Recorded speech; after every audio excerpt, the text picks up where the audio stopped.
This is another bushingfix.com instruction video. Start by removing the cable from the transmission pin and removing any of the old bushing that's left in it.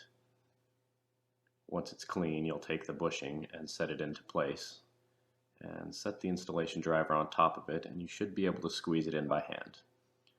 If it gives you any trouble, you can use pliers.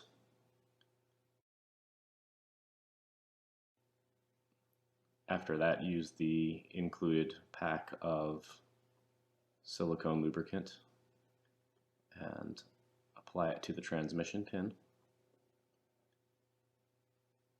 You don't need a lot, you just need enough to help with the installation and allow for some pivoting. There's more than enough in the packet.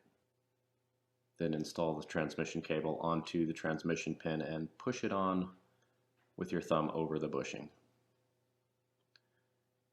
And again, if it gives you any trouble, you can use a pair of slip joint pliers to gently squeeze it on.